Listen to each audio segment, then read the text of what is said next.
good to see you all here on kind of a sketchy road day, but it's better than I thought it would be. And we are on the last of our Welcoming Community Initiative speaker series tonight. And so I am Miriam Kiro with Northspan, hired to help facilitate our evening conversations, and it has been a pleasure to get to know many of you as I've been here the last 3 sessions, this being the 4th. And I will miss driving up, so I hope to be back for other things that you're doing up here, so keep me informed. I am going to pass the mic over to Bob DeGrosse. As you know, when we begin, we like to talk about this Welcoming Community Initiative, and Bob says it best. So let me please pass on the mic to Bob DeGrosse. You surprised me. Thank you. Sorry. Thank you very much for joining us this evening on behalf of the Rotary Club of International Falls. We started this effort a couple of years ago, actually, just before the COVID pandemic, or very soon after the COVID pandemic started, and we talked quite a bit about what it might be that we would like to do to just have this conversation in our community about how can we be a more welcoming community, recognizing that over the years we've lost population.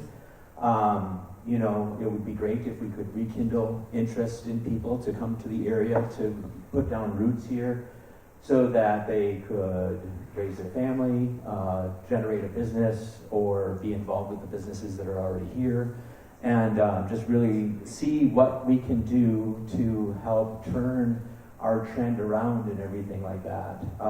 This is the 4th of our 4 series presentations. The first one was really looking at what were the demographics, or what are the demographic changes that we're seeing in Minnesota, in Northeast Minnesota, and in our immediate region. The second was related to what are some other welcoming community actions that are taking place across Minnesota, and again in Northeast Minnesota and everything like that. What are some things that we're working? What are some lessons learned that we should consider?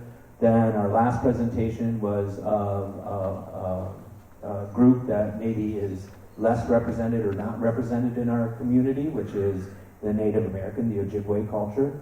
And then tonight, of course, we're having a representative from the LGBTQ community and talking about how can we be mindful of the LGBTQ community members and also those that might be interested in coming to our area and everything like that.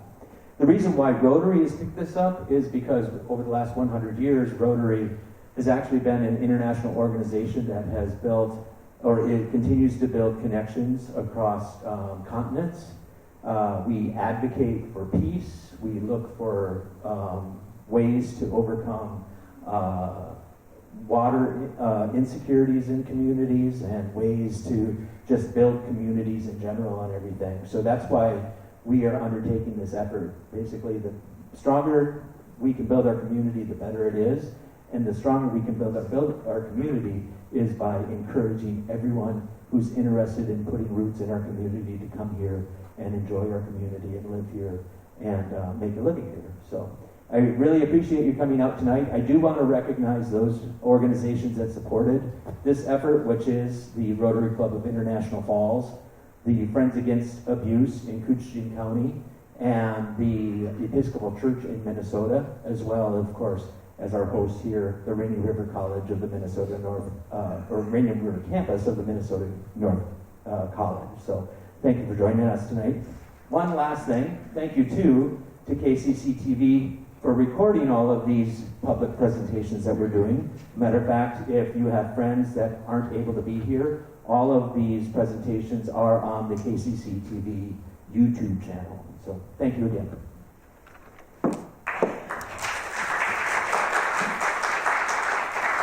Thank you, Bob. I've got my hands full. I feel like a clown up here. All right. Folks, we have been on a journey. So in these 4 sessions, we have been working to move along our cultural awareness continuum. And we all begin on that journey wherever we begin. Some of us further and some of us more towards the beginning, starting perhaps in blindness and being unconsciously unaware of the differences and how culture plays a role for all of us.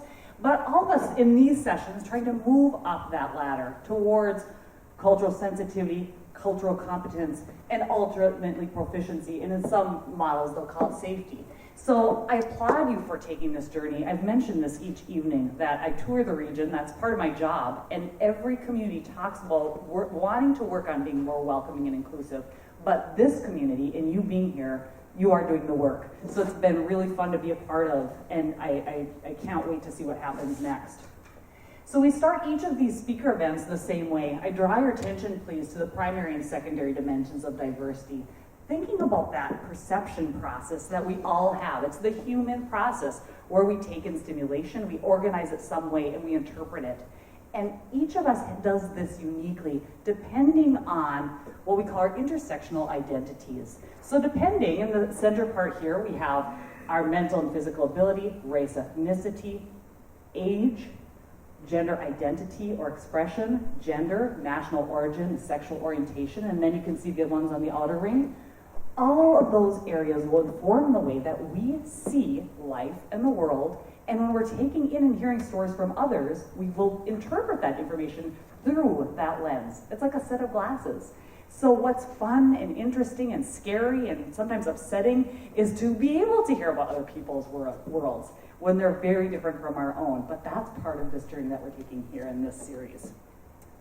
All right, so I had passed out, and there's a couple folks who came in, our feedback forms. Sometimes I've done 2 forms, sometimes I've done 1. So please do fill those out. But I also encourage you, as we're listening tonight to Deacon Ross Murray, who I'm about to introduce, that you take a few notes, because these are the follow-up questions we'll have afterwards, to have some discussion. It's one thing to passively sit, right, and listen to somebody. It's another thing to start processing. What are the things that stood out? How did I react to that emotionally? How do I interpret that information? And then, what do I want to do with it? So that's what these questions that we're going to be talking about at the end do. So I encourage you to please take notes if you are spurred to do so. 1, what is one thing that stood out to you tonight from Deacon Ross Murray's presentation? 2, what was something that was heartwarming? Maybe what was something that was dismaying to learn? 3, where did you connect this presentation with your own experiences or memories? It related, you could relate to it, it brought to mind some story. And then finally 4, what does this presentation beckon us to do? All right, without further ado, it is my privilege, please, to introduce Deacon Ross Murray. Let me share a little bit of his bio, please. So Ross Murray is a vice president at the GLAD Media Institute, which provides activist, spokesperson, and media engagement training and education for LGBTQ and allied community members, the media industry, and advocacy organizations desiring to deepen their media impact.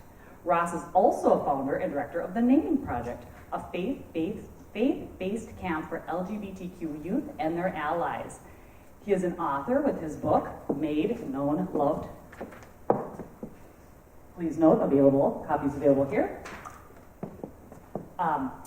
Made, Known, Loved, Developing LGBTQ Inclusive Youth Ministry, available from Fortress Press and up here. And his next book, The Everyday Advocate, Living Out Your Calling to Social Justice, will be available in May. Ross is a producer of the Yes Jesus podcast, a faith and sexually affirming podcast that believes you don't have to pick between gay and God. He is an ordained deacon in the Evangelical Lutheran Church of America with a specific calling to advocate for LGBTQ people and to bridge the LGBTQ and faith communities. He is a member of the 2021 Out 100 and was named one of Mashable's 10 LGBT rights activists to follow on Twitter. Please join me in welcoming Deacon Ross Murray.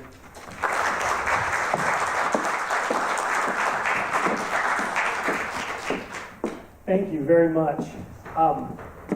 It is really good and fun and interesting to be here with you all. I'm having a bit of a homecoming moment, and you just heard a lot of biography stuff, professional sort of stuff as well. But I realize I'm kind of bringing a little bit of presentation and training and work that I do at GLAD, work that I do through other areas of my life, but this doesn't get divorced or separated from my history here at this space as well.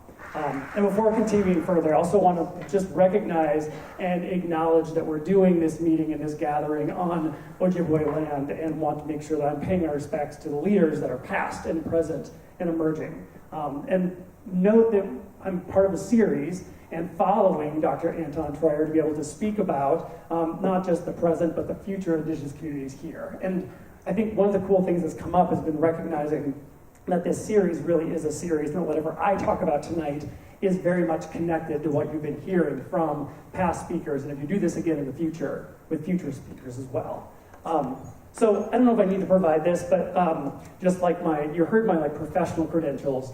First of all, my like growing up in borderland credentials is that I dressed up very nicely and put on this jacket and some nice pants and a button-up shirt, but I'm still wearing boots while I'm on the stage, which is not a thing I do in New York City. There's a lot of carrying your shoes with you. But this is very like northern Minnesota sort of attire. And so this is also what you get, is someone who taking a photo as a child with their family with some misspelling and very Swedish pronunciations of words on my t-shirt as well. Knowing that I grew up, if you don't know, I grew up in Little Fork, south of Little Fork, in what is then Tabo Township, just north of the Boys Fort Reservation. That is out there in the woods. Even for Little Fork or International Falls standards, it was out there. I impress my friends in New York City when I say stuff like this, is that when we grew up, we only got Canadian television for a while. Didn't have a telephone until I was about a junior in high school, and the nearest neighbors were 5 miles down the road, which meant if there was an emergency at about the age of 7, I learned to drive our little red pickup truck in first gear 5 miles down the road to be able to call for an emergency. And of course, now I live in New York, in Manhattan, and there's a million people within 1 mile of me. And then graduated from Little Fork Big Falls High School. So this cute child grew into this person. And that is the face of someone who is working real hard to fit in with the community around them. I am not a basketball player. I've tried to for a long time. I'm tall, and I think that also meant that when people would see me, they're like, oh, you must play basketball, because that was an assumption that's made.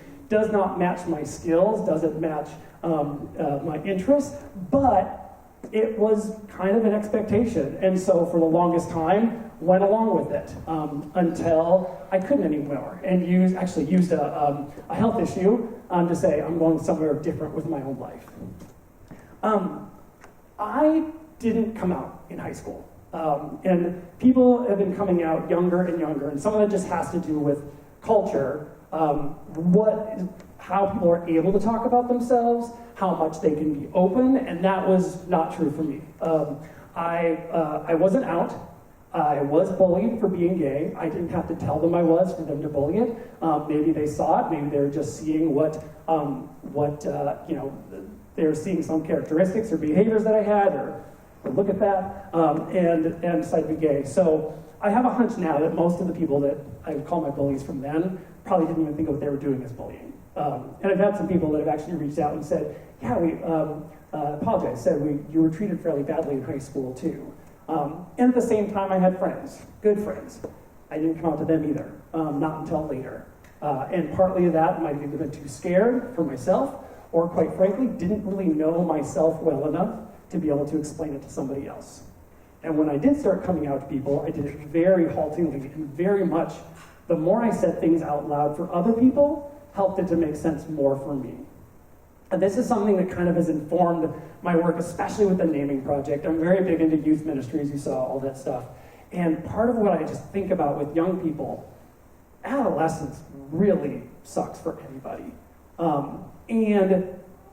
And what I found is that there's been sort of this thing is when people, especially gay and lesbian people, come out later in their life, in their 20s and their 30s and their 40s, they kind of go back through adolescence all over again and get to kind of be the person they weren't when they were 13 or 14 or 15. And I have said to some 40-something-year-old friends, you are acting like a teenage girl right now, because this is their time and their chance to do it. So part of my theory behind the naming project has always been, if young people could go through adolescence once and figure all that stuff out at once, that might help the adulthood go a little bit smoother and easier, and be able to have a better impact on society and get to be a part of society, so we spend less time figuring out who we are. After high school, I was an exchange student, so I lived in Brussels, Belgium. That gave me a bit of distance from Little Fork, from the community. Gave me a bit of perspective about who I was. It's one of the first times it really put me in a space where I knew that I was not like everyone else, and I was on a very steep learning curve, and it opened my eyes a lot to the rest of the world, and it kind of got me away from that bubble around me. And I came out to a few people during that time. That was kind of my experience. And I came back to Rainy River, came back home to this community, knowing myself a lot better. And then I came here to Rainy River. And if anyone knows me from my time at Rainy River, I was involved. One of the things that happens, at least for me, and I've seen this in other folks as well, is that if you're kind of nervous about being a part of, being accepted, you often do a lot of overachiever type of stuff. It's a joining and being good and being on the floor. That's not true for everyone, but it was absolutely true for me. And I've seen it in some of the young people that I work with as well. And it also realized that I could come to this school, and it was enough of a break from Little Fork in high school to realize I can be very upfront about, I wasn't coming out widely, but realizing that I didn't feel bad about not being an athlete anymore. I felt good being a student. I felt good being an artist and a performer and the things that I was doing here when I was on campus. And I actually had a healthier relationship with athletes than I probably did before then, because I had a much better sense of who I was, which made it better to understand who somebody else was.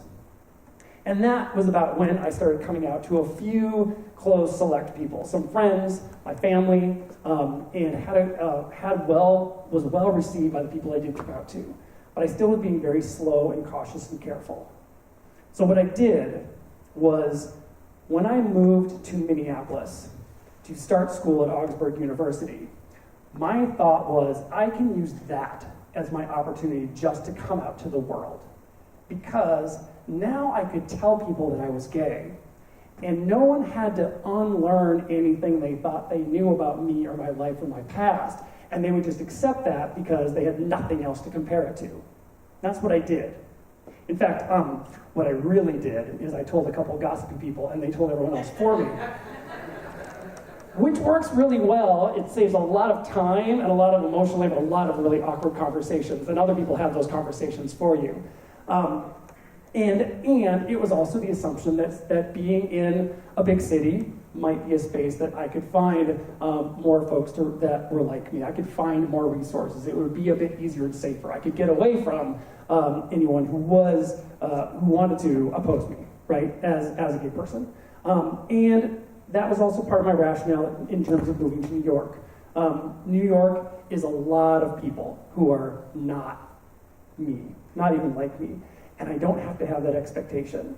And actually, again, having that distinction of I know well enough who I am, which means I can have a good relationship with other people because I can understand myself well enough to be in a relationship with them.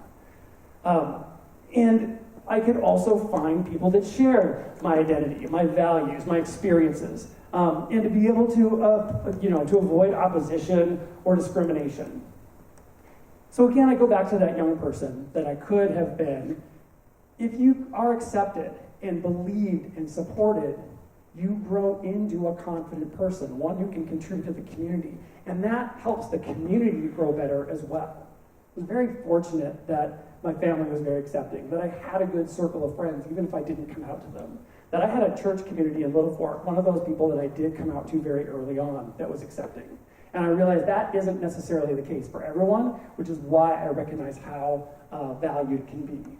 Because when you don't feel that support, what you tend to do is shrink back into yourself and make a lot of choices based on safety, based on how much do I want to share of myself, how much do I want to tell someone else, do I want to just try to get through this situation, or do I just want to try to move on? In order to be good for society, good for community, we need to be able to take risks. And when I was living in fear, I wasn't taking as many risks. Now that I'm older, I feel like I'm too old to take risks, so we'll see. I'm going to pull some data that comes from some other places. Like I said, you're getting like the personal narrative piece here, but I've done a couple of other stuff. One of the groups that we work with at GLAD is called the Movement Advancement Project, and I recommend them to people. They do a couple different things. They're messaging nerds. They're an LGBTQ organization, but they're the ones that are looking at like, which word resonates the most, which video resonates the most, and they're doing polling and the thing and so we can do their guides, but they also are really good for what's the reality for LGBTQ people in a variety of situations. I looked them up for what legal protections exist state to state in the United States. And they have a report out about rural LGBTQ people. And so a few things to realize that living in a rural area, in a small town, how much more directly that impact has on your life. And this is the way they talk about it, but I'm also going to bridge into my own experience as well. So increased visibility. If you're different, you are going to stand out in a very particular way. And you know, you're looking at me and I'm looking at myself being like, Ross, you are a white, male, cisgender guy. How different can you be, right? I look like the dominant culture. I look very Swedish. And I look like the dominant culture here too. Which means that one little difference of being gay versus straight, to me, felt like this. And to others, I think, felt like this as well. And so it's something that realizes it takes what are often one portion or a minute difference and actually blows it up to something bigger.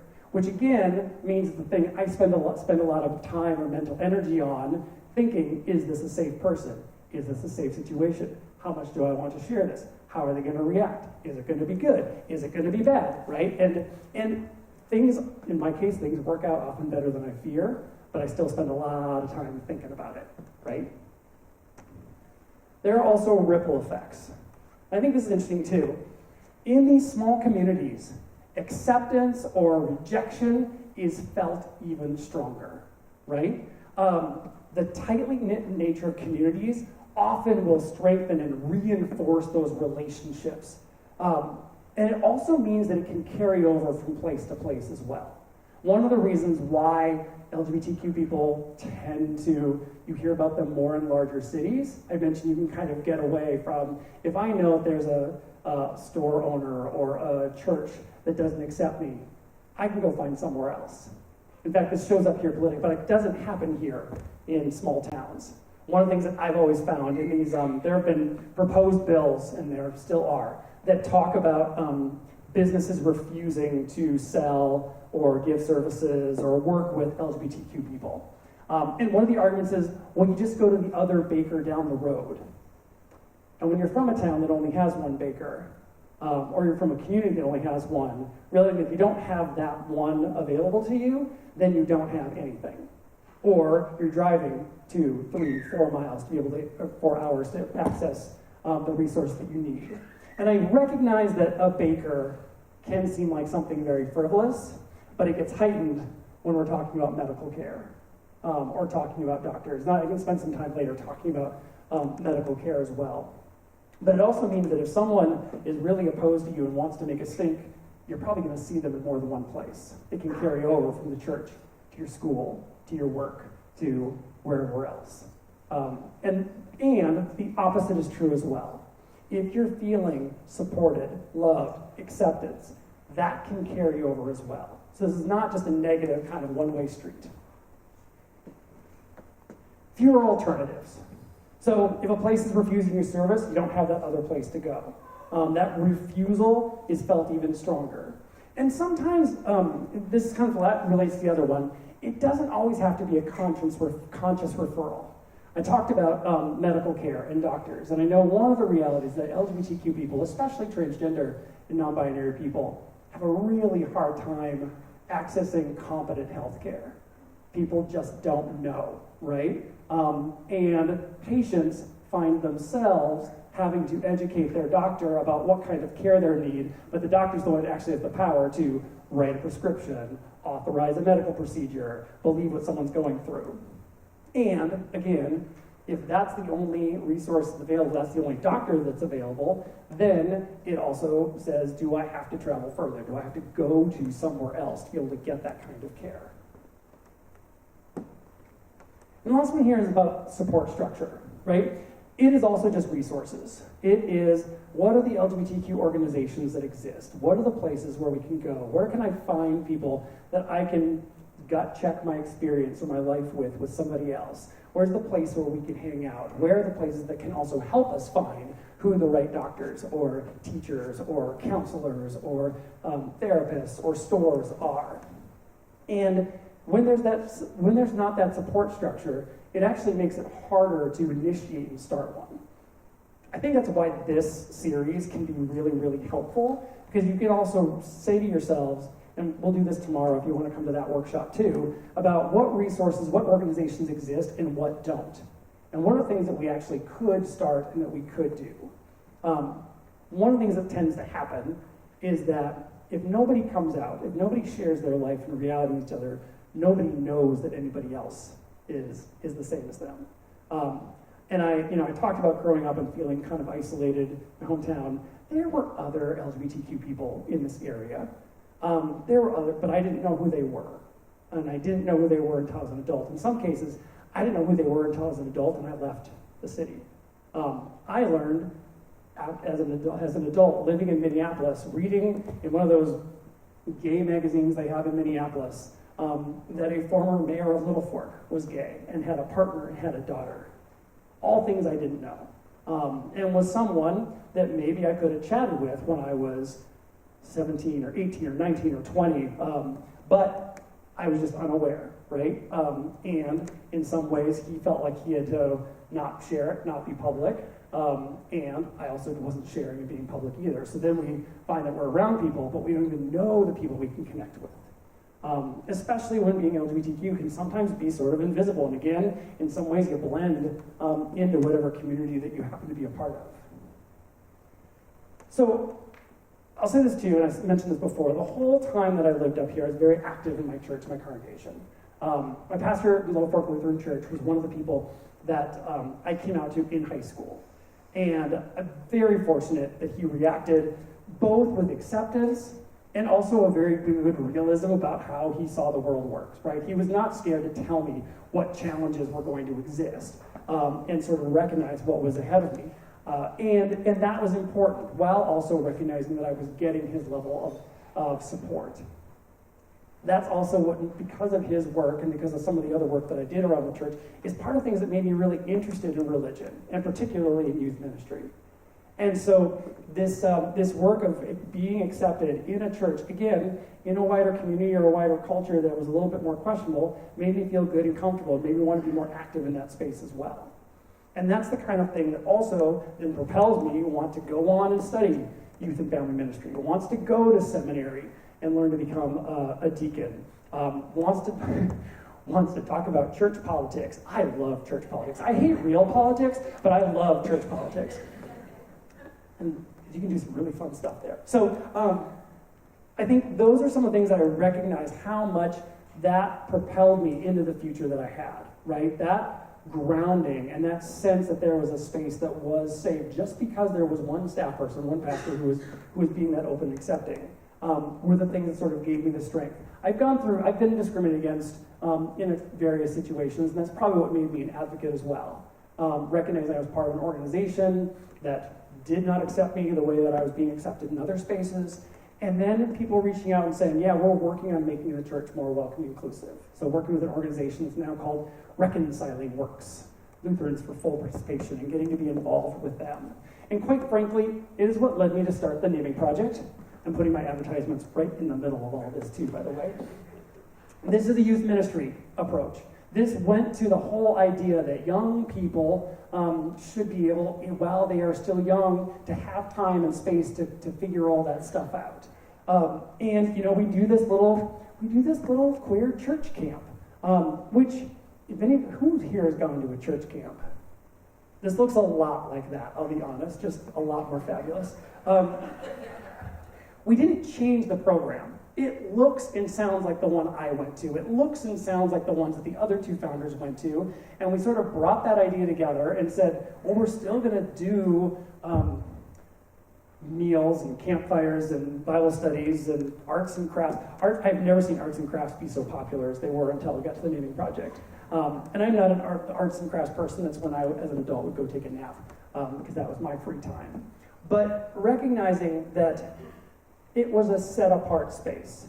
It did what I talked about when I moved to the city, is it took people away from the pressure of their schools and their families and their jobs and expectations and dropped them in another space, like physically removed from the rest of the world. Our camp's on an island, so it really is physically removed from the rest of the world. And lets them have that time and space to explore for themselves, to ask questions, to be in community, to check what they're thinking and feeling and experiencing with anyone else to see if anyone else can relate to that as well. We've had campers that have come and wanted to, they know that the name they were given they were born isn't a fit for them, but they don't know what the right name is, and they would come and say like, I know you, one was very apologetic, I know you knew me as this name last year, but I'm hoping, can you like just try calling me Noah, because I need to hear how that feels when you say it and how I respond to it. And we said, okay, sure, we'll do that. And again, they were very apologetic about this. And we said, no, well, fine, we'll do that. And they did it for the week, and then once at the end of the week said, no, that was not the right fit. Thanks for going through that week with me, but I've still got to figure out what else it is, right? And they've landed on a name, and they're grown up and doing health equity kind of good work. This is also why I do things like Yes, Jesus, right? You heard this too. It's a fun podcast. It's very irreverent. This is where I get to use my theology degree, but then also try to combine it with a comedian. And they call me the adult nerd. In fact, now they give me the title of the freaking Deacon Ross Murray. That's what they call me on the show. I write their scripts for them, and I have figured out that all those really irreverent, inappropriate religion things that I'm not supposed to say as a professional and as a deacon, I can write in a script and make a comedian say, and coming out of his mouth, it's hilarious. And when I listen to the episodes, I will usually, at some point during the joke, turn to my husband like a raised eyebrow and say, I wrote that, and be very proud of myself. And again, I'm happy to talk about all this stuff in the Q&A, and we put all these resources here at the front of the stage, because I want to be able to chat about what's interesting to you. And, okay, this is not all about me, this presentation. And I want to bring in kind of what we're seeing from other places. So one thing that often we get a question is, how many LGBTQ people are there? Like, how big or significant enough of the population is this that this is a concern for us? And the answer is, in the United States, we really don't know.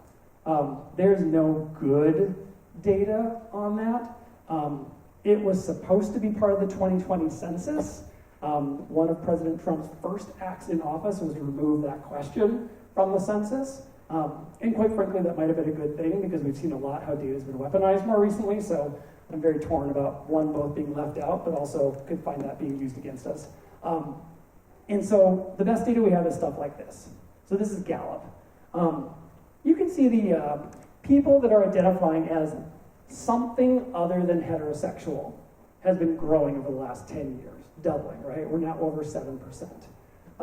And this has been this kind of upward trajectory and trend that's been important. And part of why we don't have good data is there's not a good way to ask this question, because we're using more and more diverse terms to talk about ourselves and the terms that we use. And so we don't just say, are you gay? Because not everyone is gay, right? We can't even say LGBT, because that isn't fit. So one of the best ways is something other than heterosexual. I've someone calling it something other than cisgender. And cisgender is just that idea that what you know about yourself and your gender matches the assumptions that the rest of the world is making about you. So if you look at me and say, he really looks like a man, a guy, and I say to myself, I am a man, I'm a guy, then those things match up. That's cisgender. So you see this growing over time. However, this is being driven by the youngest generation, right? We go from 7% in the overall population to 20% of Gen Z, which means there are more and more people that are using some terminology, part of this big, broad LGBTQIA2 Spirit Plus community. And again, we're going to keep using more and more terms to talk about ourselves. And here's what I think is happening with that. When this was kind of pushed underground, the first terms that got used to talk about the community, homosexual, was something that came from outside the community. It was something that was talking about us, right? Clinicalizing. And people started to take on terms for themselves. And we have tried and done different things over time. There used to be a term called homophile that I'm really glad we don't use anymore. But what you find is that people say, I want to be more precise. I want to be more honest about who I am. I want to share more information. And none of these things are labels. I encourage people to think about these things as adjectives. They describe me to you in the same way that I would describe myself as tall, as male, as white, as dashingly good looking. Those are all adjectives, right, that can describe and tell you more about who I am. These terms, these labels that people use help. And if we know and trust to share enough, we want to share more information about who we are. So we're going to see this youngest generation, and probably the one that's coming after it, Gen Alpha, increasingly see themselves as not fitting within that strictly heterosexual norm. And we've made a society in a world that makes it safe enough for people to want to be able to share that information. And we should be happy and proud and excited about that, because now we actually get to learn more about people and the nuances of who they are and how they live their life. However, we don't always live in that perfect world.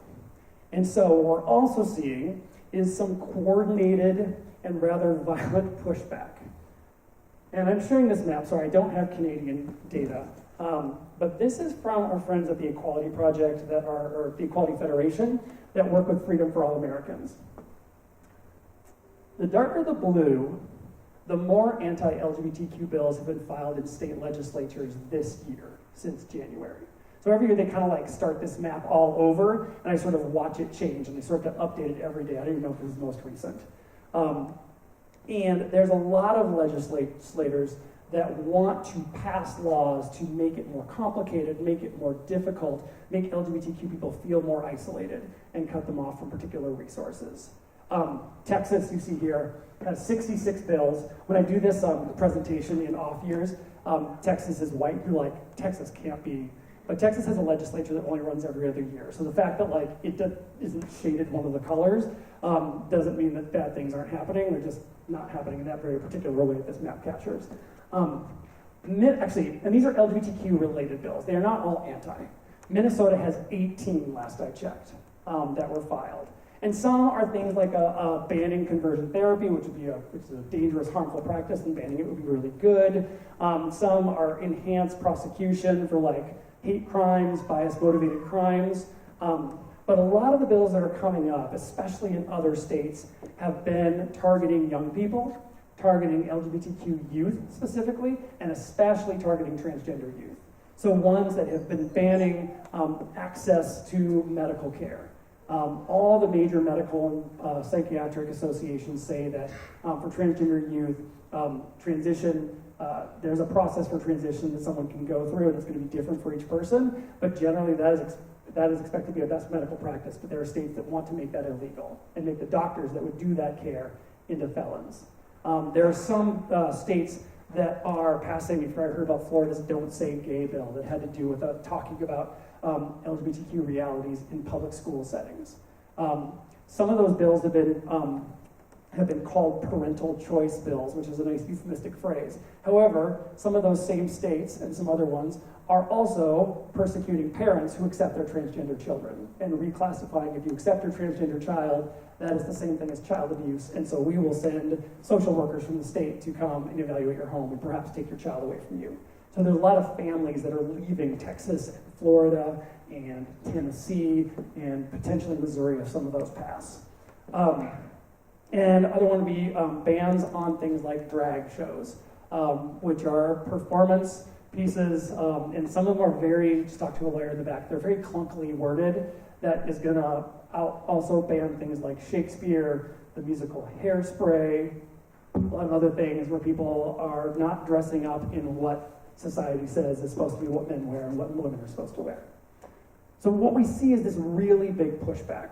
And I spend a lot of time, GLAAD spends a lot of time tracking and following and trying to work with local groups that are trying to prevent these bad laws from happening and hopefully someday getting to put ourselves behind good laws as well.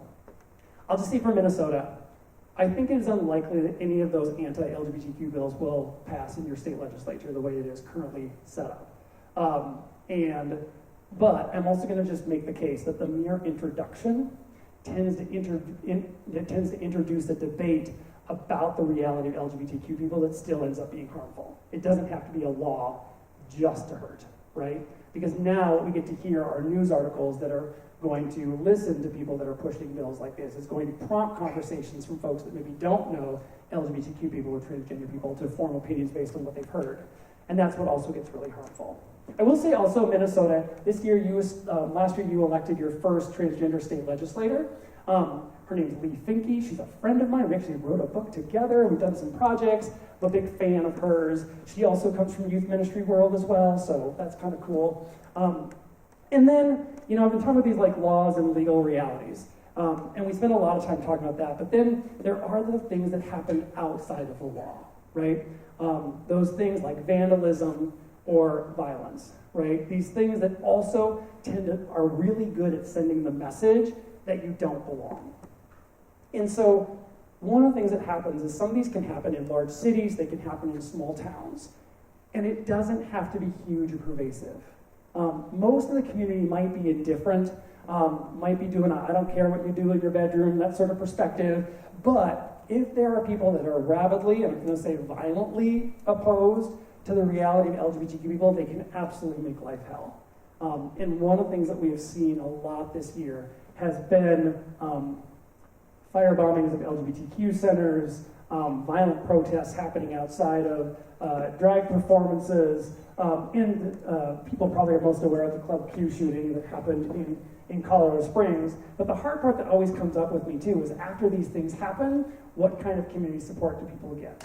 And sometimes there's positive community support, I'll share a couple of those down the road, but being told, stop hosting events, and that's gonna be the way that you can keep yourself safe, right?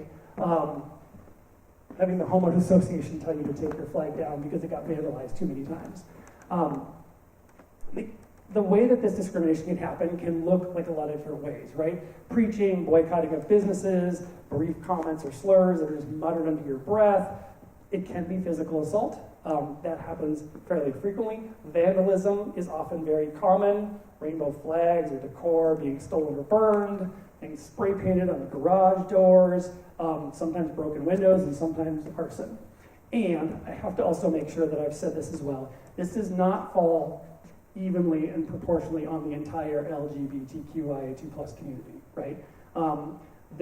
This also is going to fall disproportionately. One of the areas that we talk about at GLAD is the murder of homicides of transgender people.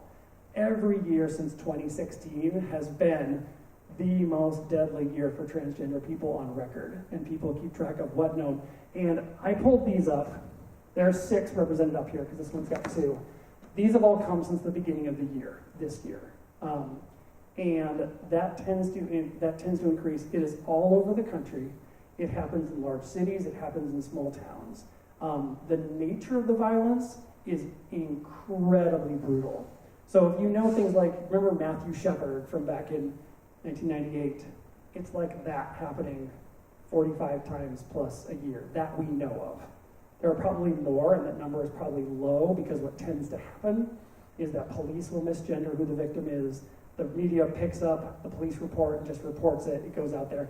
GLAD sometimes tries to go in to get those things corrected, but it's often too little too late by that point once we've been able to step in.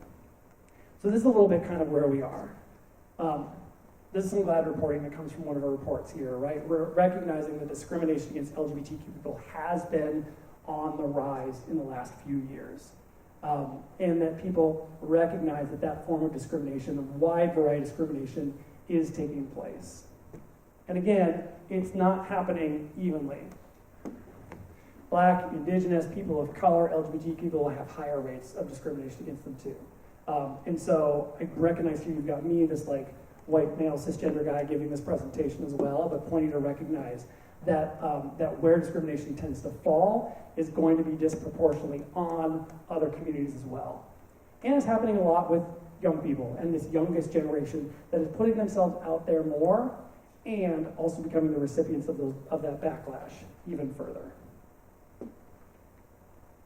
And I just had to pull this. In fact, this last data, we have now a research person. I can ask her questions like, this was publicly available, but can you tell me things about rural stuff? And she gave me this slide last minute, doing polling of LGBTQ Americans and saying that 42% of LGBTQ Americans say they live in an LGBTQ-friendly country.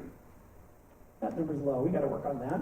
But 61% of people say they live in an LGBTQ-friendly state, but 79% of people say they live in an LGBTQ town or local community. People really do like their communities. Now, that number is lower with rural communities. And this is one of the things that I think that we can work on, that we can build. This can be part of the reputation of this community and this area, and International Falls and Little Fork and Fort Francis, and all these communities that exist up here. If one or two or people make the community hostile, then it's going to communicate that the entire community is not safe. If people leave, that will also include our allies. I talked about families that were leaving Texas and Florida because of the laws that are being passed there as well.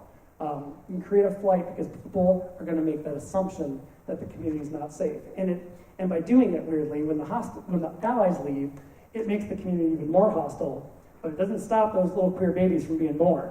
But they have fewer resources because now there's less and less people around. So the most practical thing that you can do as much as possible in as many ways as possible is try to figure out how to be a vocal and a visible ally. So I took this photo in Jackson, Mississippi, on the midst of one of those religious refusal type laws, like stores can refuse to sell, do business, whatever, and a local group kind of came up with this, like, we're going to hang these on their door that if you're buying or selling. Very commerce-y, very capitalistic, but whatever, we'll work with that. And so we had to figure out how to be loud and vocal about our welcome. And part of that is because the anti-LGBTQ people are very vocal. They make their presence known. And that can lead us and everybody else into an assumption that everyone is anti-LGBTQ, especially if we stay quiet. And so saying something is going to be important, and we're going to have to back up whatever words we're saying with action. And so it can be the sign in front of your house, it can be the sticker on your business kind of thing. You might say something like, everyone knows that I'm really nice, but that's not going to be enough. So we've got to find other ways that we can talk about this.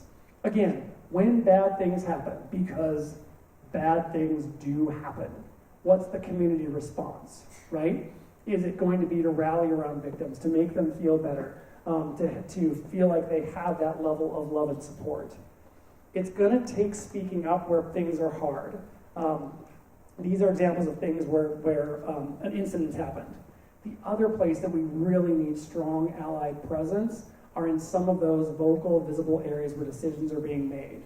The city council, school board meetings, churches, businesses, the Chamber of Commerce, at the workplace, right? The places that have influence. I work at GLAD. GLAD's very media focused, as you probably heard. I think a lot about influence. I think a lot about who can get people to do what. And I've got tell you all sorts of weird stories about the stuff that I've done to try to get famous celebrity type people to do something just because I think it will make their followers do something. Not because I actually care about the celebrity, I want to be very upfront about that. But if they can be helpful to me, great, I'll work with them.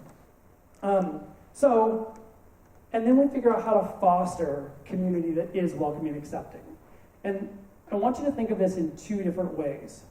Sometimes LGBTQ people are going to want that set-apart space where they can be around others that are like them, that can share their ideas. And of course, we all live and function in a world with a lot of other people as well. And so we want to be welcomed into those community spaces that are wide and diverse, and there might be some of those times that we want to step back into our own community. That's, again, kind of the rationale behind the naming project. Let's take a week where we can pluck you out of the rest of your life, put you on this island for a week. Maybe you can work through some stuff for yourself and in community and feel a little bit stronger to go back to the spaces that you came from, the communities that you were from as well. And to recognize that LGBTQ people really do exist everywhere, in every walk of life, overlapping with race and ethnicity and gender and ability and class and education and job type. There really is not a place where we are not. And part of that is also that we are really big and broad and diverse. And that can be part of our greatest gift. It can also be part of our internal challenges, be very honest with you all too. But it also means that when you meet one person, you're meeting one person. And that you can help to understand this. So you invited me, again, this kind of white male cisgender gay guy to talk to you. And I realize, again, I look very much like of the community as well. And recognize that there's going to be sometimes what is kind of called the acceptable LGBTQ people and the unacceptable LGBTQ people. I dressed professionally and conservatively with my boots. I could have come with my big old rainbow flag or cape or something, lots of sequins. I'm actually a gay who hates glitter, so I would never have worn glitter in front of you. I think glitter's gross. Anyway, realizing what can create acceptable, unacceptable people. And we did this one trip for GLAD. We were in Alabama, and we were on a boat on a lake, and the hosts were kind of giving us a tour. And our president, her name is Sarah Kate Ellis, she's a native New Yorker. She grew up on Staten Island, and they were giving us this tour, and they're like, oh yeah, there's a gay couple that owns that one. There's a lesbian couple that lives there. There's this one. They point out, they're like, wow, there's a lot of LGBTQ people in this lake, high-end lake. And she's like, yeah, and if we behave ourselves, they let us stay. Sarah Kate did not react well to that comment at all. She's like, they let us stay? This is sort of her New Yorker sort of like coming out in that moment. Like, here I am, I'm gonna be here, right? You've got to accept me.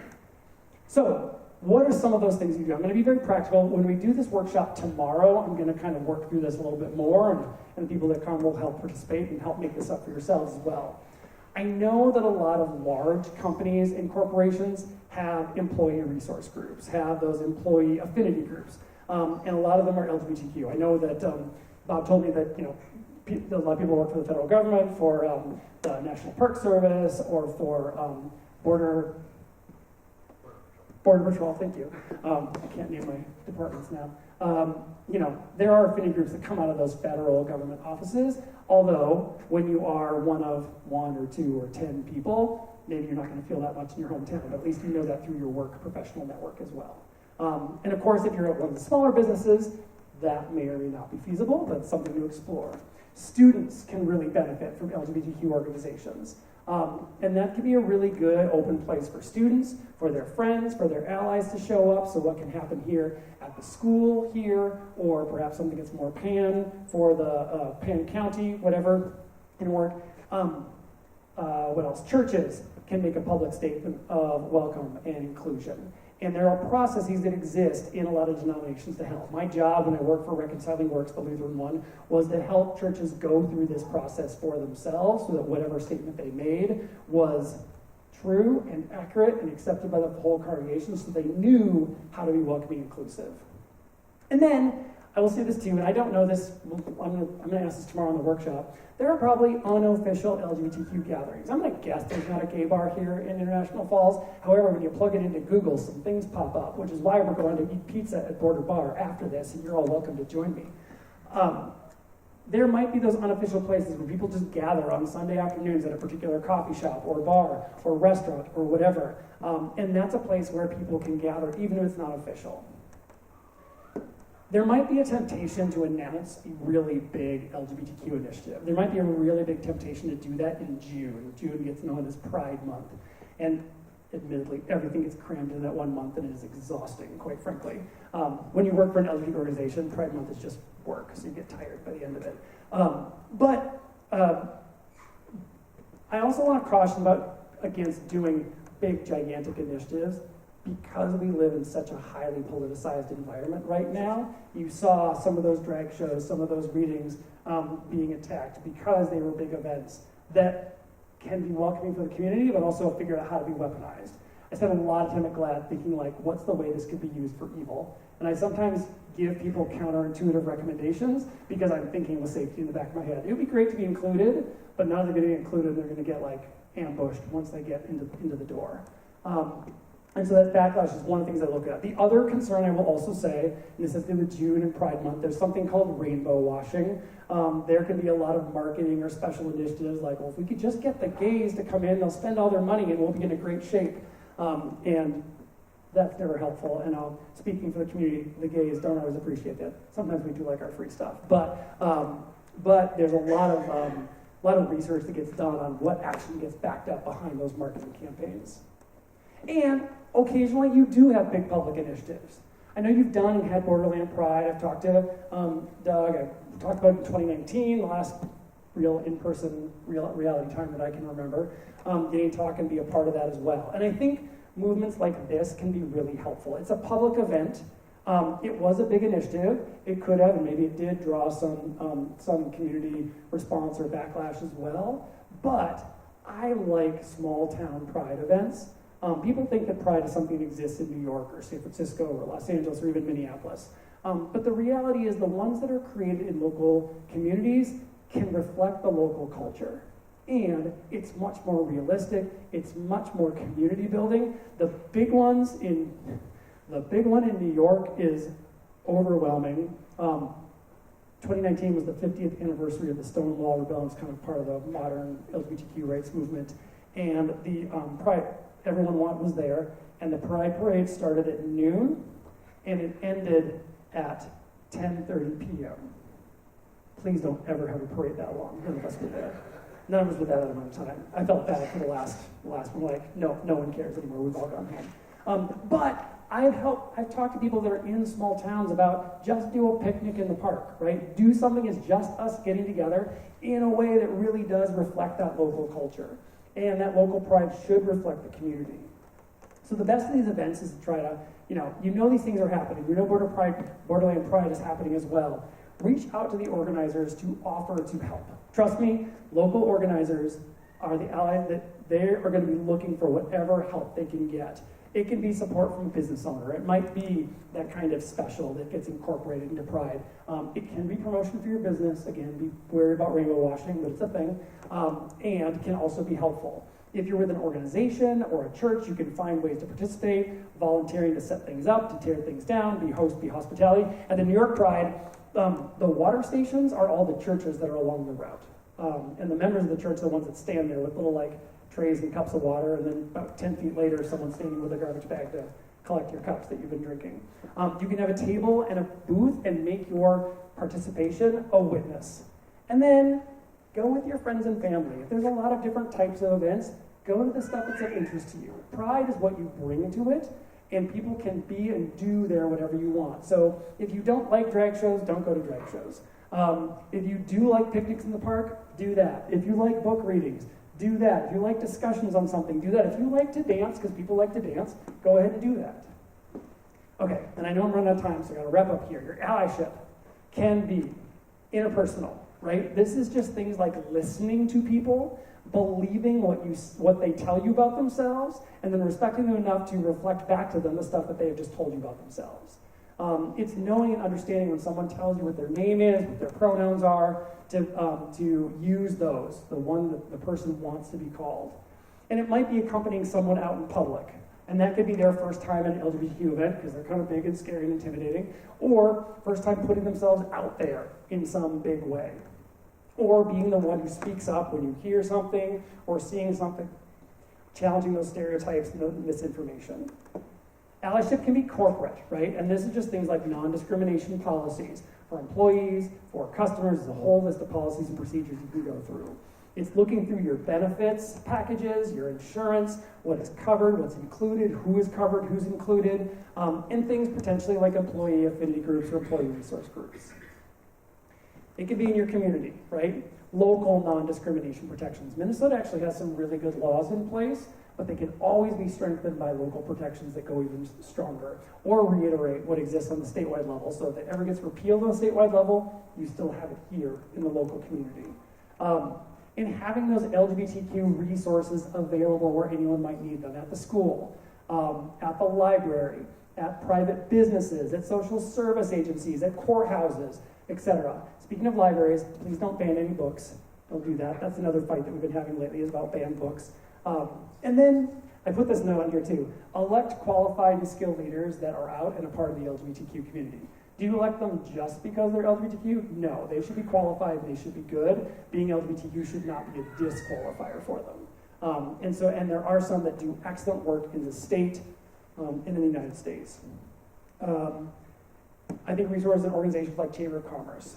And then, I just want to say this too, there are people, I know that there's people that are in the community, and there are potentially people that are here in the room as well that are still not sure that we really as a community should be welcoming to LGBTQ people. I am realistic, and I know that that is the case. And they might have concerns, questions, things they've learned, things they've heard, things they've seen that are influencing how they think about that. I am a pragmatist, and I always do a lot of time spending, where is somebody, and what is the thing that I can provide for them that might be able to help provide that clarity. And the advocacy that I try to do is always invitational, like, you can join us, you can join us. It does not matter how late you come to the party is still going. And I can spend a lot of time talking about myself, my theology, my experiences, all this kind of stuff, but I also can't reach everybody here And the allyship that we have might be you getting to reach and listen to and hear what those concerns are, and then figure out ways to maybe be able to address some of those concerns as well. I didn't go deeply into religion here too, but that's because I'm not talking to a religious crowd, and so you can figure out how to address those. And I just want to close with this as well. I mentioned earlier in this presentation how much of an impact the local community can have on a person. A young person who is growing up and figuring out who they are and how they relate to the rest of the world, how their allies feel about them, and can build them up into becoming those leaders. In a small, tight-knit community, you really do have the ability to do that. It's going to take everyone. It's going to take people from parents to churches, to teachers at school, to the doctors and nurses they interact with, to the employers that they have at their after-school jobs, to help them grow into that sort of tight-knit community. Your desire to want to be here and have this conversation means that you might have that desire for this community as well, and I want to really commend you for that. And you've got the ability to say that International Falls, that Coochin County, that Borderland here is one of those welcoming places that people can go and settle and be who they are and be a part of the community and bring their entire selves to it, which just enriches the community, makes it better, and makes the rest of the state jealous of everyone else that's up here. So with that, we can chat about whatever you want. This is all my stuff and the things that I do, but I know you've got more Q&A to do. Thank you very much for being here and being a part of this conversation. I really appreciate it.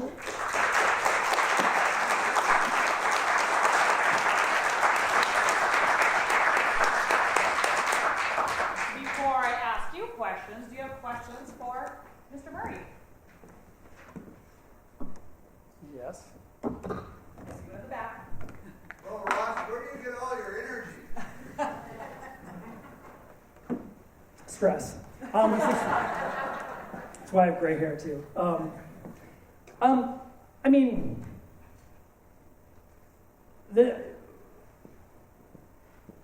is something that I care about, and some of it is partly my own personal impact that I've had and seen and experienced, and a real deep understanding and desire. This is maybe have a theological answer. An awareness of what the world could be like, and when I sort of see and imagine that, it makes me want to work toward that. And I'm very much a realist, and I kind of recognize the ways in which things are not how they should be in the world. And I can also kind of see a vision of what our lives and our communities could be like, and I'm always trying to work toward that. And it's kind of a tension between those things. So here. So, right now in 2023, we're still emerging from this global pandemic. And so, I'd love for you to share, I guess, how you saw the global pandemic have an impact on the LGBT community, and, what are some of those, because again, there was like such a great amount of like isolation, people feeling like, even more isolated in their communities or their families. And so, what are these things that can be used in supporting that emergence as we kind of... Yeah, good question. It's funny, well, okay. So we have like 3 years of history to kind of look back. Do you ever like think about what our lives were like 3 years ago? Do you remember when we used to use the word unprecedented measures? That phrase got used constantly, or an abundance of caution. I was like, oh, that was before we knew what was really going to happen. Out of an abundance of caution. Anyway, so one of the things that I think we sort of realized at the beginning of the pandemic, especially with the isolation, is that there were people that, for beyond their control, might be living with families that were not accepting, living with families they were not out to, that people are going to have this sort of sense of isolation, or being in a home where realizing oh, I'm not going to be as free as I am when I'm out somewhere else with my friends or at school or something else. And then a real big rush to try to figure out how to meet those needs as much as possible, which I think has actually been helpful for rural communities, because a lot of this in-person organizing tends to happen in larger towns, larger cities. As we build out digital tools, as we build out things like, the Trevor Project is a mental health, largely a suicide prevention hotline, making sure that people know and feel like they have those resources, I think has been one thing we've been working to try to build proactively. While at the same time, the pandemic also radicalized a few folks as well. And so we had to kind of push back against the notion that a young person accessing mental health services through the Trevor Project is not actually a shameful, harmful thing. That's good for them, and how to depoliticize that. And we're kind of now in that wave of like, how do we start to, one, go back to in-person, but also make sure that when we're talking about providing resources for young people, and I think this did come out of the pandemic, that we have to figure out what's good for the health of the young person. I think, right, a whole distrust of medical community, medical establishment, kind of came out of that, which is, I don't want to say ironic, but overlaps with a part of the community. The intersex community has a lot of, right, their tension is largely with the medical establishment as well. They're unlikely allies and probably won't agree on much else, but realizing that there are authorities, and how do we make sure that the people that are wielding and using their authority can be as, can use those for good and not for evil. It's a very weird roundabout way to answer your question. Yeah. My question kind of goes with your career of being a deacon. You mentioned churches, some are accepting, some are not, so different denominations may be more accepting than another. How did you find balance there in that area, and then balance with scripture? Yeah, I mean, one, I wouldn't have had that balance if I didn't have such a good experience in my own congregation. And the more I'm out there, the more I realize how unique my situation was. Especially, coming out somewhere in the 90s. It was a different era and a different kind of experience. And I think because I had that level of acceptance, it worked really well for me. And I did do that, go to Minneapolis and roll in Augsburg, and just decide I'm going to be my sweet, charming self, and I can win people over. And it worked a lot, I will say, and even helped to turn some hearts and minds of people that were before then anti-LGBTQ, but I was providing a good enough witness for them. And then I think having that experience of getting kicked out of an organization also then let me know, okay, that's not like, there's the reality that everyone else has talked about, right? I wasn't able to completely isolate myself from this. And putting that into my study, into the work that I did in seminary, and then into the kind of day-to-day church politics, advocacy kind of work, kind of helping to bring all that together. And, and being in a spot where faith is weird, right? It's kind of personal. I can figure this out for myself, but I can't figure it out for you. And I can't figure it out for somebody else. So what I do is sort of talk about like, this is how I've come to see it. Maybe other people will kind of see there and get there on their own. And the other thing that's really helped through my work at GLAD is I have not found any religious tradition that is 100% anti-LGBTQ. There are some where it's a lot, but there's always some kind of vocal minority. And even Reconciling Works before, when it was founded back in the 70s, it's called Lutherans Concerned / North America, which is a really dumb title, and I helped them to rename their organization. But it was like a secret. It was almost like Alcoholics Anonymous. It was sort of like secret worship, right? Like, oh, you can't share who else was here. And at some point, we had to kind of get over that and kind of go out and say, no, we want to be more vocal. We want to be more visible. We want our churches to be the safe spaces that we know they have been in many instances. And here's the ways in which they're falling short to be able to help them with that. And then through my work at GLAD, my first job at GLAD was director of religion, faith, and values. So I was like all religion all the time.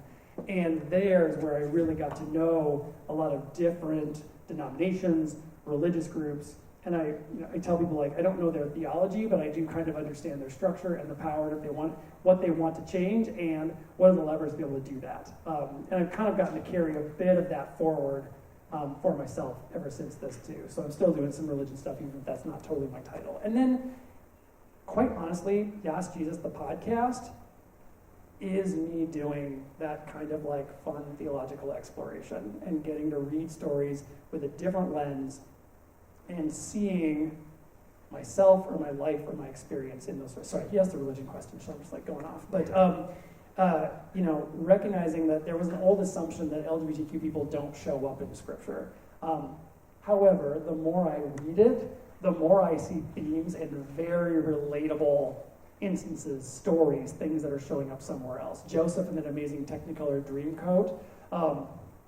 We in English translate it as coat a lot, but that word in Hebrew only gets used one other time, and it is called "That is what the daughters of the king wore." So imagine saying princess dress instead of Technicolor Dreamcoat.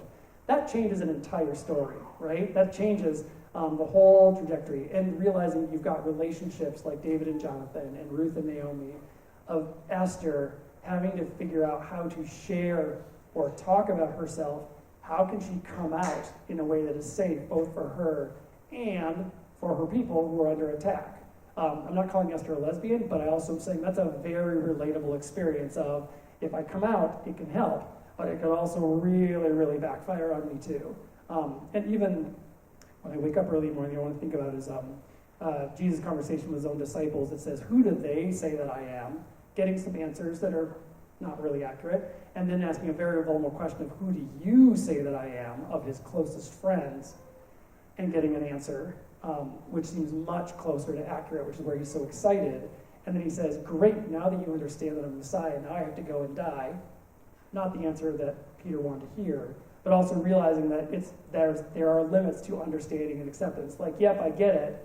I get that you're gay, but do you have to be one of those? Do you have to go that far? Do you have to be this extreme? LGBTQ is a very modern, white, North American kind of acronym term and all those words. So it's never going to be accurate to apply those to like biblical characters. But the stories, the emotions, the things that people are going through, that's understandable and relatable. And that's also what kind of gives me a lot of strength. It's where I feel like I'm building up towards something rather than just defending against something. Yeah. How much, this will sound like a psychiatrist question.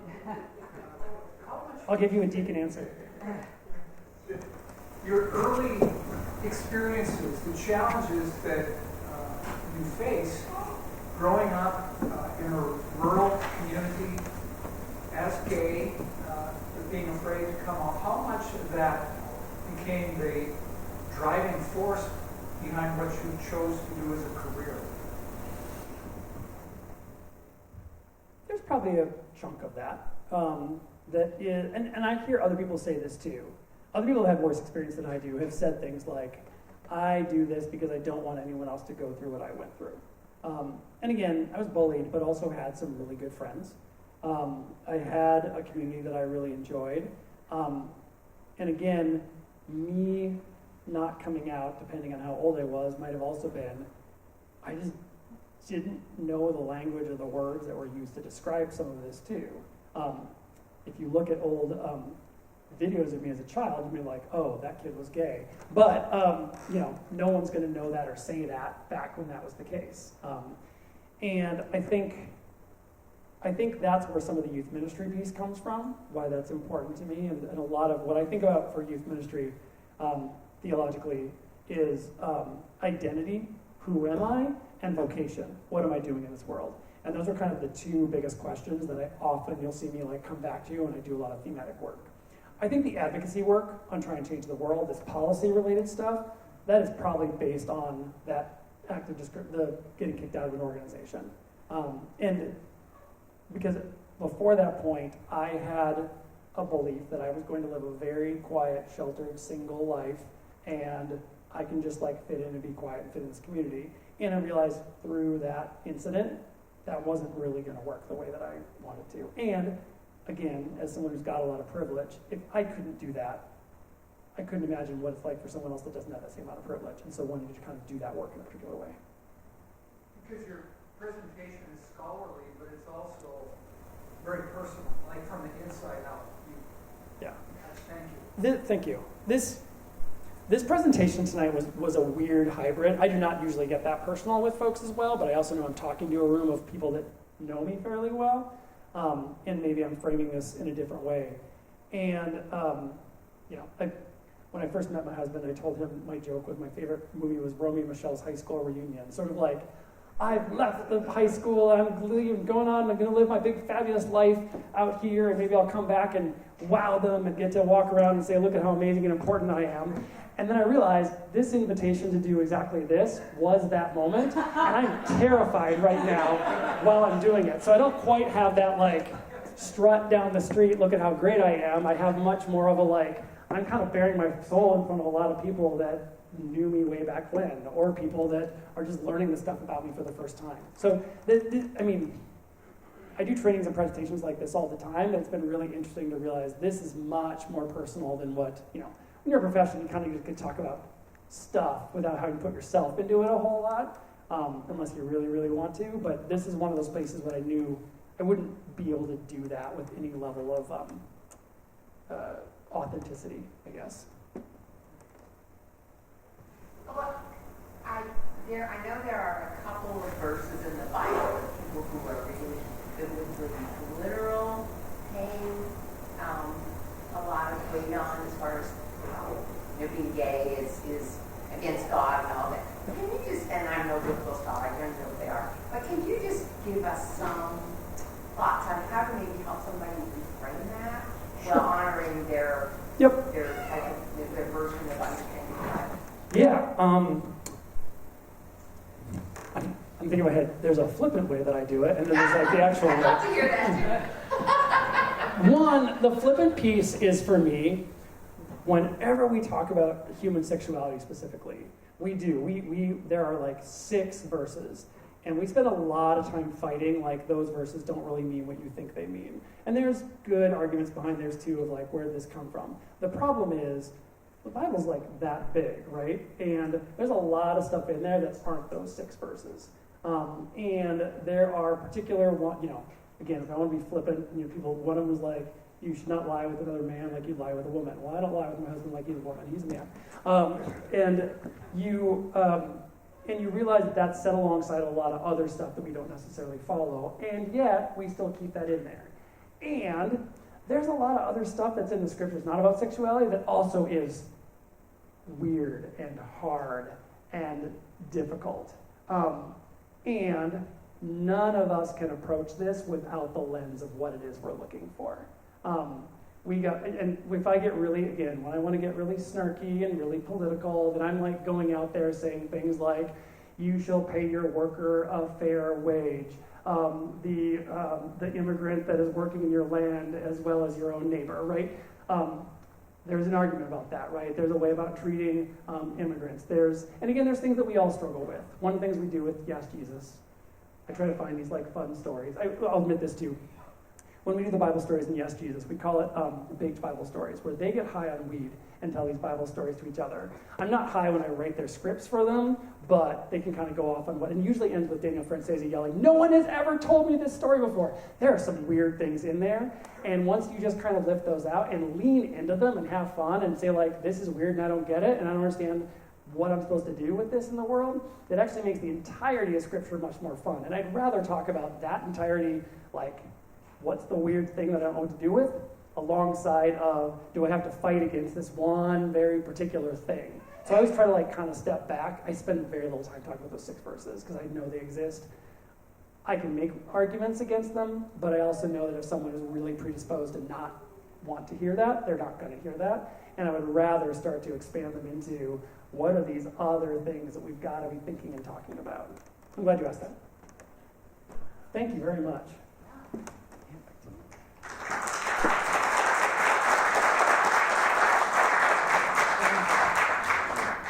I'm sure is that working? Yeah. I'm sure you have more questions, so I'm sorry to interrupt. But also, part of my job is to keep us on time, and I wanted to give a little extra time for these wonderful Q&As. But now I ask you questions, because like I said, it's easy. I'm an instructor that's recovering. I can see a colleague of mine in the back. But it's easy to sit there and just take information in passively, but it's so much more meaningful when we can process a little bit of a group. So I start at the factual level. So I ask you all, and I gave you a little forewarning, what is one thing that was shared tonight that stood up to you? One thing. I like to get 5. Yes? There was a number of times that you shared data from the lab, and especially the slides where you took the LGBT community and you also showed the BIPOC community.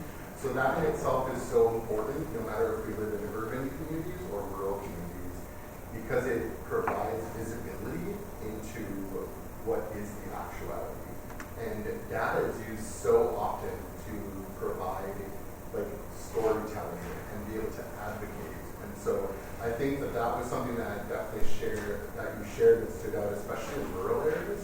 That we can't just say, oh, now that we're going to focus on the LGBT, let's just put it into a box and only share data about this. But to separate it out and say, hey, we have Native people in our community, we have Black and other people in our community, and to show what is their struggle compared to others. And so I really thought that stood out. Thank you. And I'm just going to repeat a little bit, for those who couldn't hear in the back, sharing that the data piece stood out and disaggregating that data and showing the differences and distinctions in the BIPOC community, Native community, and so forth. And I know that's very much shorter than what you said, but is that fair? Okay, thank you. And thank you for jumping in. What's another thing that stood out to someone? One thing. Yes, Jeff. Well, one of the statistics that was reported, 49% of rural LGBTQ individuals believe their community is friendly. That really underscores the need for this initiative in international falls. That's a sad number. Thank you. Could you all hear that? The 49%? Okay, thank you. Yeah, and that's a sad number. It underscores the importance of this initiative. Thank you. What's another thing that stood out, folks? What's one thing that just sticks in your mind from this presentation? These are great. We've got data. We've got that. Another data point on the 49%. Yes. There are different communities in our community. There's this community at this community college where Ross used to go and where his parents taught and where others that are here have been students.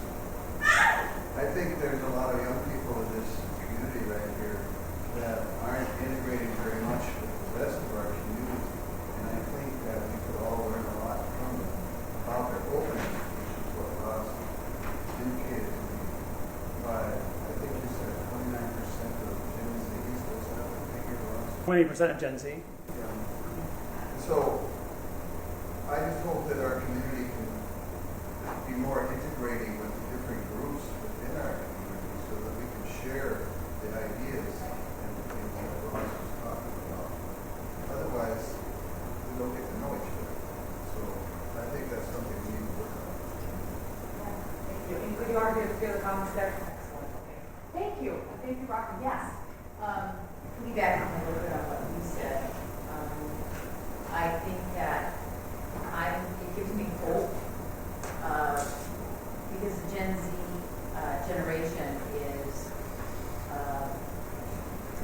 more able to express who they are. They, in my opinion, are more resilient and more accepting.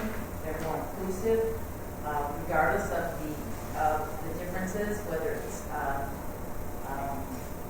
disability, ability,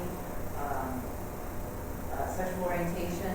They are just more. They are more accepting, and it gives me hope. I see that as a very positive and hopeful thing. That we're going to be better because they're going to get us there. They're going to help us do the things that we maybe haven't done yet. It makes me very hopeful. Can I respond to that too? Yeah. Just because I think I do like that sentiment, and I am very aware that we have to keep working to make that trajectory keep going. And one I did not share this data, but some of the stuff came from what gets called accelerating acceptance, and the main questions behind there in that report for the last 8 years now has been how people feel about the LGBTQ community, whether they're comfortable or uncomfortable in situations. And depending on what's happening in the bigger, wider world, or in the United States, or in politics, we've seen that softening happen in younger generations. We've seen the millennial generation go from being what we called like allied, which meant they were fully comfortable in every scenario that we gave them, to being much more mixed. And And when the news cycle is a lot of anti-LGBTQ stuff, if you hear high-level leaders talking about it, if it's showing up in their social media, if it's showing up in their gaming, you know, it can start to plant those seeds of doubts or questions or maybe, and so it takes vigilance to sort of stay in front and help the lead and guide to say, yeah, the acceptance that you have is good, and how do we find out ways that we keep living that? And I will say Gen Z is they're very motivated, right? They want to support businesses that share their values, they want to do stuff, they're very action oriented. So I think that's going to be helpful, but I work at GLAAD, which means I know how propaganda works, and if you say stuff enough in front of people, you can start to just sway how they think, how to plant those seeds of doubt in their head, and can always pull us backwards. And so I want to always stay vigilant. And we have a role to play. Yeah. I mean, we have a role to play to make it more accepting to talk about it. We really do. We haven't done enough because we didn't have the ability sometimes for the words or the understanding. You know. Yeah, thank you both. Anything else? Yes. I think there's also something to be said about culture. Like, I think we get really wrapped up in, like Gen Z, they're very inspirational, but when we look at like the average age of someone running for office, it's not a Gen Zers. Mm-hmm. Yeah. And there needs to be a shift in like culture, because like we can pull people in to work with us, and we can pull them in to organize with us, but if your culture of your organization or whatever is toxic, you're going to chase out that newer generation that you want to pull in because you're going to burn them out. And we see this time and time again. So also like being super excited, but also looking at how we can change the culture with where we're at to be more welcoming.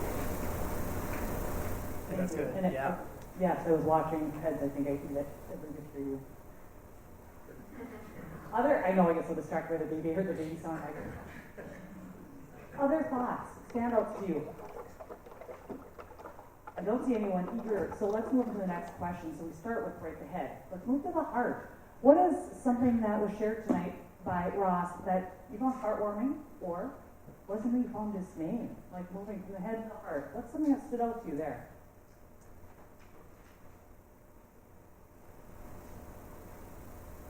I know one of the things that I hope we move towards is not being one of those communities that only come out when a bad thing happens to others. We're maybe doing a lot of things that we can all the time. So not just waiting for when that bad thing happens, and hopefully it won't, and everything, but just constantly having a conversation about how do we continue to make sure that people are welcome. You all hear about, yes. Mm-hmm. Thank you. What's something else that stood out? Yes. As a retired physician, I was a little dismayed by the difficulty getting good access to care, access to good care when you're LGBTQ. That's dismaying, and there should be representatives at the training session tomorrow from the healthcare community. Yeah, I can talk about that some too. Go into a little bit more detail. And just for clarity for people, because I know you've mentioned tomorrow's workshop a little bit, this is the open public forum, and then every time we do one of these presentations, we also do a workshop for an invited group because the space is small, only 40 people, and we look at elected officials, people from the business community, the religious community, different factions of the community. Thank you. Other things, yes. I'm going to give you Mike. You mentioned that you don't always get personal, but I appreciate that you shared how your personal journey in a rural space growing up has helped to make you understand how you looked at other people's safety and the way that you maneuvered the rest of your life. And as someone who has grown up in rural Minnesota, it's reassuring to understand, like, oh, this is why I'm that way, because I had these things that were traumatic occur to me, or these things that, what doors were pushed in front of me, or or these situations. And so it was reassuring to say, oh, this is my strength now. And I'm not as quirky as I thought. So I'm great. Wonderful, thank you. Yes, I'm gonna bullet part the heartwarming, and I want to say welcome home, Ross. And thank you, I commend you for being a vocal and being here today.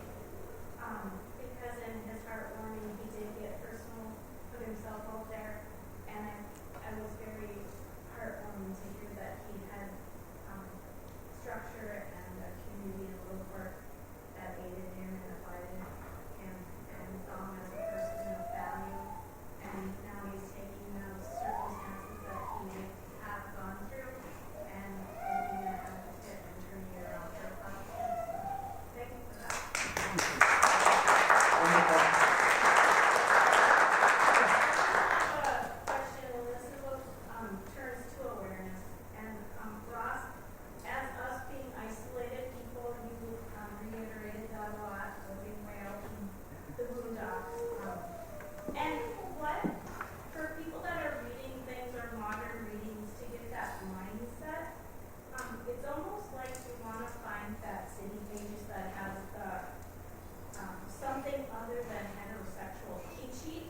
If you're reading an article or you're reading something and you're trying to get in the mindset of, oh, this is a male, this is gender, or all the terms. What is a resource for people, or what would you direct somebody to for that, or to acquire that? Yep. There are several, kind of like glossaries or like, what do these terms mean? I'll advertise the one that GLAD does because I know it the best. GLAD's very media focused, and so we have what we call the GLAD Media Reference Guide. And it is written to be a style guide for journalists. So like we're trying to use that to influence the Associated Press and writers in New York Times. It kind of was like industry standard bearers. I laughed at the New York Times because GLAD apparently launched a big protest outside of New York Times today, and I saw it at a distance. That has to do with their transgender coverage. We can talk about that. But and so the first part of that is basically like a glossary. Language. What does this mean? What does this mean? And some like guidelines for usage, the way you think of a reporter too, like don't refer to people this way, or this term was problematic, this one's offensive, this one's preferred, right? So because like people use and hear some terminology and then so like, well, I heard this, what does that mean? So that can be helpful. And then the second part of it is called In Focus, which is sort of like one-pagers, again, designed for journalists, but very much like what's LGBTQ and religion, or focus on bisexual community, or a particular part of the community. And so it can be a really good starter. It's, like I said, it's written for journalists, but it can be accessible for anyone to sort of help with that language just around LGBTQ stuff. And we'll give enough of a background to kind of send you. And then, and I have to say this too, we just published this one in February. That is our 11th edition.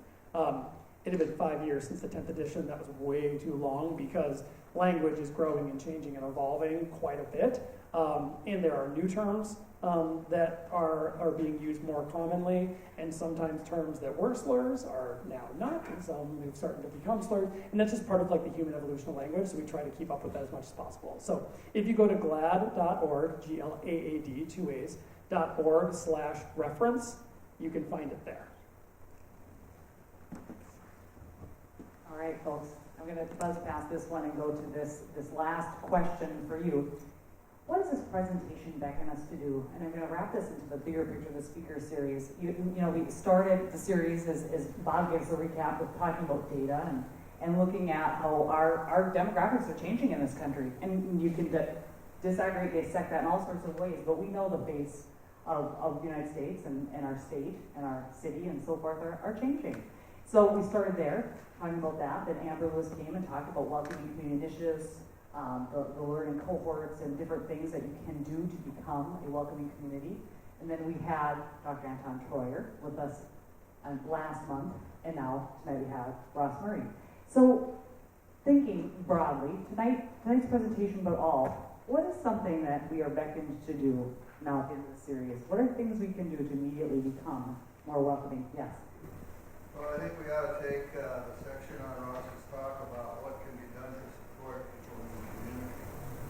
And said over here about elected people, to people who are in positions of leadership, who then are willing to stand up and produce support places within our community and make it known that that is the case. I think that's what I learned about what Ross was begging us to say.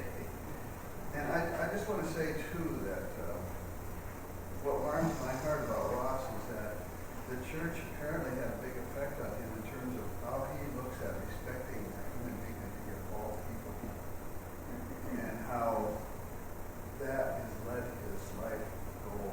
And I certainly think that he's lucky he had a wonderful pastor that rooted for him.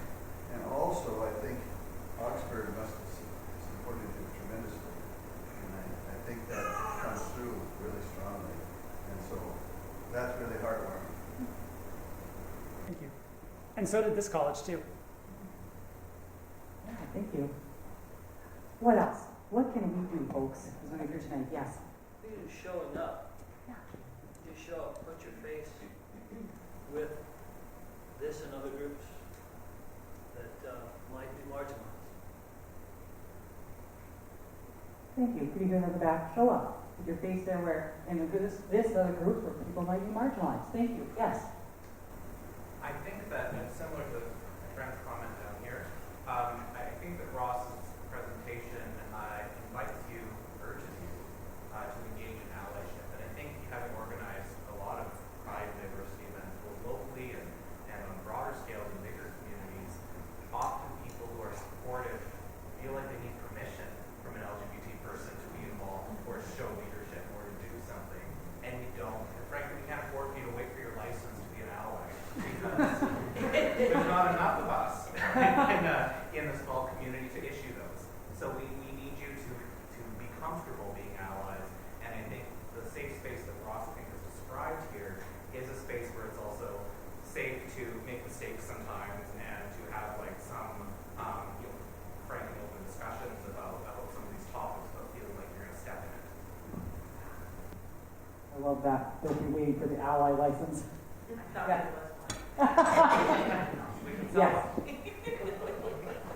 I think Ross told us on one of his slides what we can do. We can be vocal and visible. And I'm going to pull in what Acton Schroeder told us. Have courage. Be brave. Don't just hide in the shadow. If you see something, stand up. If somebody needs support. Say something.